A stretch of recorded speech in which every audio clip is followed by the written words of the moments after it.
Exactly 1 year ago, I was getting ready to launch this podcast, The Campfire Circle. 28 episodes later, I have discovered a few surprising benefits about podcasting that anyone wanting to get more visible as a go to guide would probably want to know about. And yes, of course, there have been some obvious benefits like growing my reach and brand awareness and credibility. But today, I actually want to tell you about some of the pleasant surprises that I have discovered 1 year later. And so, if you are thinking about starting a podcast, if you're newer to podcasting, or honestly, even if you have been podcasting for years, this episode is for you.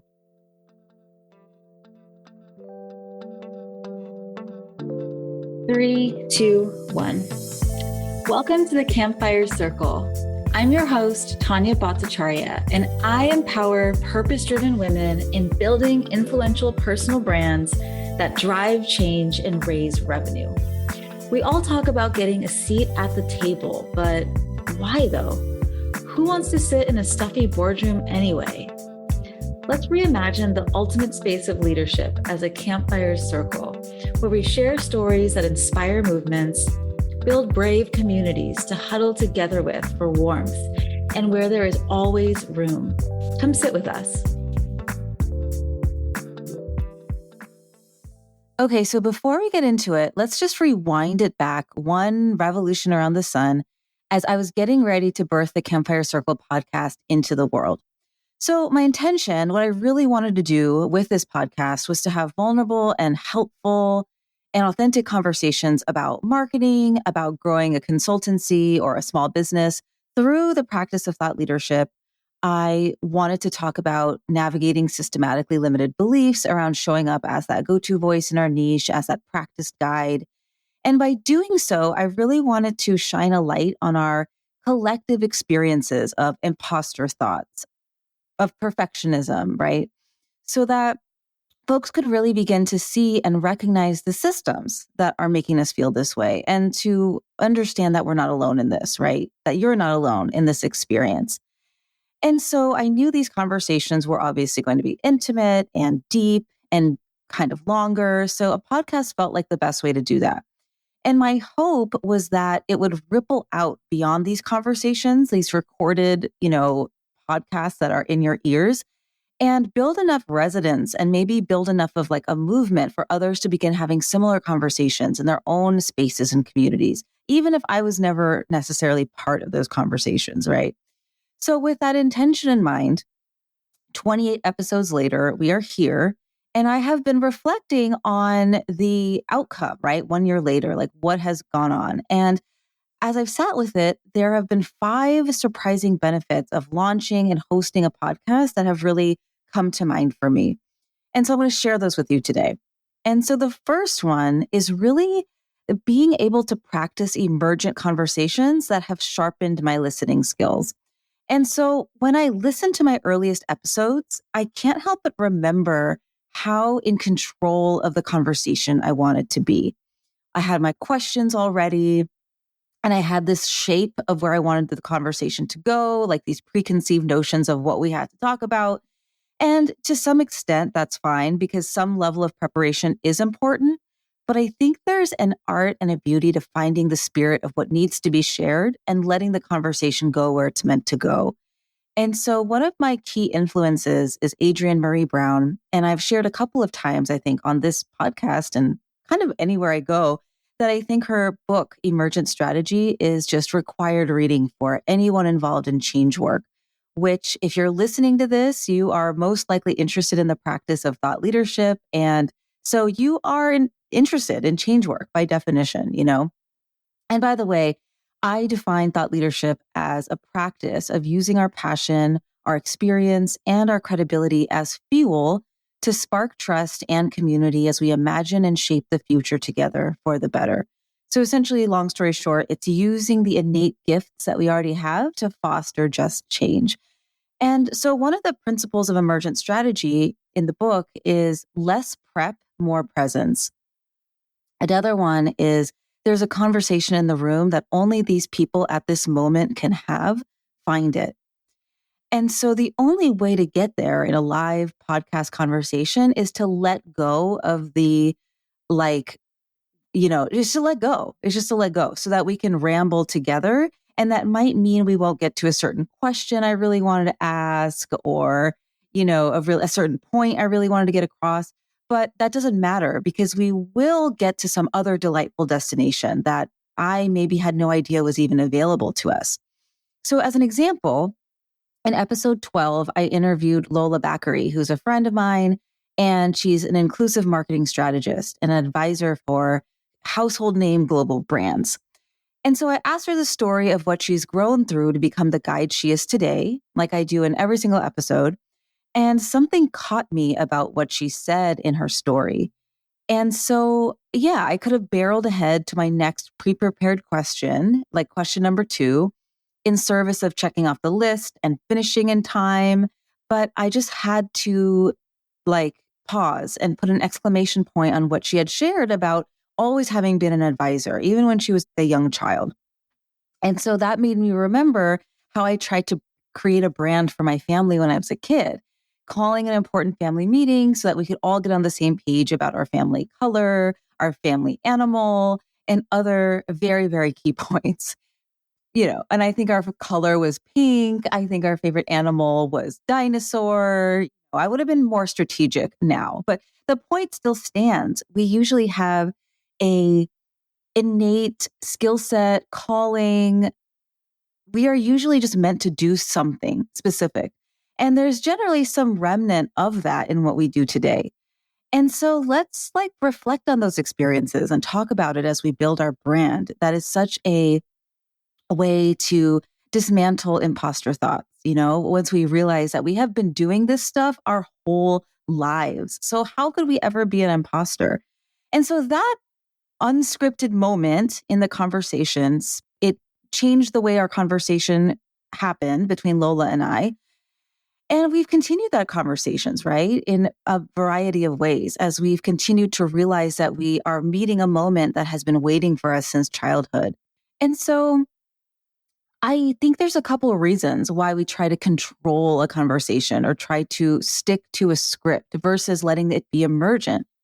There's a natural time limit. Like I keep interviews to 40 minutes. I keep solo pods to 20 minutes. I want the conversation to make sense. So I don't necessarily want to go to a place where I feel like I don't know what to say or it starts getting rambly, even though in retrospect, those were always the best conversations. What else? I always want to honor the person who has given me and you this time out of their calendar and squeeze the most juice out of it. But even now, as I say that, I realize how extractive that can be. And what I do know is that practicing entering the wilderness of a real conversation can knock us out of prep and into presence, which is such a skill set that is key for any coach, consultant, service provider, nonprofit professional, any human who works and holds space with other humans in service of change. We've got to be able to let the change happen. And so the podcast has helped me practice doing that. And that brings me to the second surprising benefit, somewhat related but different, which is practicing publishing my perspective to then nurture my own voice. And so when I started the podcast a year ago, I figured all of the episodes would be interviews with people who I respected, who I learned from, and honestly, who had audiences that I wanted to get in front of. And, part of that was because of a fear or a negative thought that I wasn't sure if anybody would ever listen to my solo episodes or if new friends would even be able to find them. And it turns out from the numbers that that's not actually the case because my solo episodes generally have, about as much listenership as the interviews. Usually, a little bit less, but about the same. And so there's two reasons why I think this concept of practicing our own voice is a huge benefit. And so first of all, it can be really hard to create enough white space in our brain and our calendar to have original thoughts that feel worthy of sharing, especially on a place like LinkedIn. But getting these inner thoughts and feelings and nudges out into the world is actually how we disseminate our wisdom and put it into a form that's usable and helpful for other people. So that's a benefit. And secondly, it's a benefit because, so often we have been conditioned into being seen and not heard, or peppering our language with hedging words like, gremlin words, right? Like little or just or small or just in general being apologetic for taking up space. But podcasting allows us to create a space that is fully ours. And fortunately or unfortunately, how we do one thing is how we do everything. So having this space to practice just like talking and getting out what's in my brain, in a long form kind of way, that helps us get our opinions and our stories and our thoughts out and show up more fully in all of the spaces that we're in because we're gaining practice, right? When we have to practice, there's no other way around it. Like the only way through is through, unfortunately. And so yeah, having that space to practice my own thoughts has been really helpful. Hey, if anything you're hearing today inspires you to get more visible as a go-to trusted voice for your audience and drive change towards your deeper mission, I've got something for you. LinkedIn is my favorite place to share my stories and build relationships with my co-conspirators and brand new friends. So I put together a free resource with 14 prompts to create your next post on LinkedIn. Take all the guesswork out of what to say and just start building your impact and influence. Be sure to tag me in your post so I can come by, cheer you on, and amplify your message. You can find those free prompts in the show notes. Okay, back to the episode. But of course, I love my guests. And that being said, the third benefit I want to share is being able to nurture relationships with epic people who I otherwise probably wouldn't have a reason to spend almost an hour engaged in thoughtful dialogue with. And so time machining back a year as I dreamed up what this podcast would become, I knew I wanted to treat this podcast almost like it was part of my offer suite. Like I wanted each episode to be valuable enough that I could put it out into the world as something that I'd feel good about charging for or that people would feel good about paying for. It's free, it's a podcast, I know that, but I wanted it to contain that much value for the people who are listening. And so I figured one way to do that was to invite the people that I had personally learned so much from or who worked directly on the problems that I faced myself while trying to grow my visibility, my personal brand, and my social impact-led business. And that gave me the chance to learn even more from them and ask them the questions that I really wanted to know in our two-way conversation. So, a little bit self-serving there, but also to keep you in mind as the third person who's there as a listener. Like, what is it that you would most want to get out of this conversation? And can we get there together? And so looking back, as I scan down, the list of episodes and I look at the list of people who have sat beside me at the campfire circle as a guest, I am still in a state of wow that they said yes. People like Denise Brousseau from episode 5, because her book, Ready to be a Thought Leader, was a ripple starter for me when I was still a nonprofit executive director. Like it was a book that was on my bookshelf. I referenced it often. It was one of the things that started me off on this path myself, right? And so it was just such a full circle moment to have a conversation about thought leadership with someone who taught me about thought leadership, right?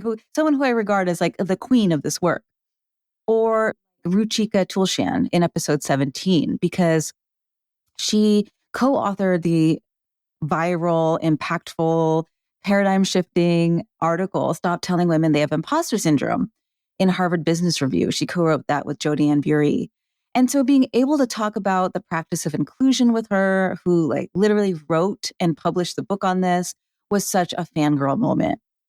Or even taking it way back to episode 1 and starting off the podcast with Quinn Conyers, who has blown everyone's mind with the concept of luxury language. I get so many people telling me like that they listen to it and it really shifted their concept of this, especially around removing the word help from your like value statement. And so, by the way, if you really want to know how to use brand messaging to go from Steve Urkel to Stefan Urkel, go back and listen to the first episode, because that was, that was a whole moment. So I could keep going and I could shout out every single guest that I've had, but like I said, I keep these to 20 minutes. So let's keep it pushing. The fourth surprising benefit of podcasting is being able to educate, inform, inspire, and to overcome objections to change on a larger scale. So, for example, last September, as I launched the Kindling Collective program, which is really for social impact leaders in driving change and raising revenue through LinkedIn, over 100 people submitted an application form. And they shared, because there was a question on the form, what was specifically stopping them from showing up and building their personal brand on LinkedIn. And so from that data, I noticed four major trends that pretty much every single person's answers could be bucketed into. And they were: one, I don't have anything to say; two, I feel invisible when I try LinkedIning; three, I'm not really even sure my opinions are worth sharing; and then the fourth one is, LinkedIn feels activating because there's a conception I have of the platform of it being super male, pale, and stale. And so I recorded an entire podcast episode talking about the four barriers to visibility on LinkedIn and how to overcome them, sharing inspo and tips, both from a strategic perspective and a systematically limited belief perspective. So you can see how this podcast creates a space or a container for me to share those thoughts and responses and hopefully support to try and nudge even just one person closer towards their visibility goals. And I'll often get questions in like the DMs on LinkedIn or in a Slack channel, or I'll just get questions on things related to all kinds of stuff, personal brand related or thought leadership related or LinkedIn related. And I can easily answer them by referencing a past episode. Like if a client is considering, or if someone is considering doing their first brand photo shoot, I'd recommend they listen to the episode with Raj Bandyopadhyay, who's a brand photographer extraordinaire. Or if someone is like, hey, I know you do these one-day intensives, I'm thinking about adding those to my offer suite, I would just send them the episode with Jordan Gill, who is the, queen of VIP days. Or, if they are like, oh, I want to start doing LinkedIn lives, but I don't know how, and the tech is scary, I'd go tell them to listen to the episode with Cher. Or, if they ask about podcasting, I'd send them this episode. So you can see it's just an easy way for me to give them a comprehensive answer that is easy. It doesn't take up any more of my time. And it's more comprehensive and helpful than anything that I could just say off the cuff. And that does bring up a question that I've gotten actually about, okay, how do you decide what is on the podcast and technically free versus what is part of your paid group program? And so on the podcast, my goal is always to inspire, to inform, to whet people's appetites, to make them think differently, to kind of hopefully drive them towards a change in their thoughts. And so in this episode, for example, I'm talking about the benefits of connecting with epic people for the podcast to maybe whet your appetite to do the same thing in your business. But in a client setting or like in my curriculum, it's less about inspiring people to do something, although, that certainly happens through pep talks and whatnot. It's less about the why and more about the tactical steps of how you do something. So like, for example, I would include templates or scripts or examples or coaching to more quickly get them to where they're going. So I would talk about how to actually connect with and nurture relationships with epic people and then provide a template to like do those things and make the ask. You see what I mean? So I hope that's helpful in your own process of figuring out what's like content marketing and what is like a paid offer, right? So then finally, let's get to the last fifth surprising benefit of podcasting, which is creating an ongoing repurposable stream of sustainable content. And you might be saying, well, is that really surprising? That's an obvious thing. Like, that's why I'm starting the podcast. So for me, it has been kind of surprising because I'm just now starting to take full advantage of this. So I started off in my business, doing ghostwriting LinkedIn content for social impact entrepreneurs and executives. And I've since moved into more of a strategy and consulting role. And so sometimes the last thing I want to do is create my own personal content after being so deeply involved and entrenched in like other people's thought leadership. But what I can do is take each episode of this podcast, transcribe it, turn it into like a 2,000, 3,000 word blog, repurpose pieces of it into LinkedIn content, email it to my list, stick it on YouTube, maybe throw up an Instagram story. My podcast becomes the place where my content planning starts, and everything else, including my ongoing consistent LinkedIn content, can flow from there. And that helps me be lazy on LinkedIn because I really only have to come up with one solo piece per month. And then I interview someone brilliant and like beautiful things emerge from there. And then, so my podcast becomes the well from which everything else is drawn from. You see? And so, on that point, to just close us out, a few words of advice I have if you are thinking about starting or restarting your podcast, or for that matter, it doesn't have to be a podcast. It could be a LinkedIn Live series, it could be your email newsletter, any kind of consistent visibility practice, right? So, one, I want you to pick a cadence that works for you. So, if you've been tuning in for a while, you know how I feel about consistency. And so, you don't have to release an episode every week if that feels overwhelming. I don't. Do something that feels easeful to stick with, right?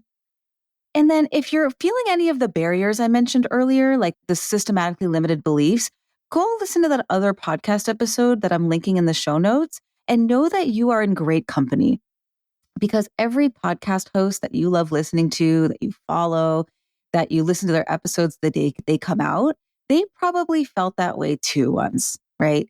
And then finally, unless you are literally a podcast management business owner, or you have a friend who loves to edit podcasts and they're like, please let me volunteer for you, or you have a VA that is great at editing podcasts, hire someone to do the tech pieces, please, because you're a guide in the specific thing that you do, and that probably isn't editing podcasts. So spend your time in your zone of genius, right?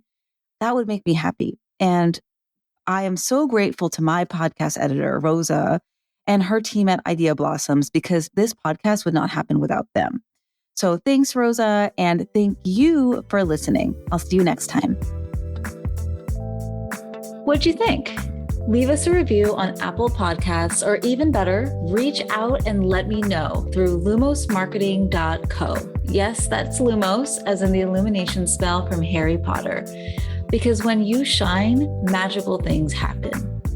You can get social with me on LinkedIn, and of course, check out the show notes to stay in touch with our guests. Let's talk soon.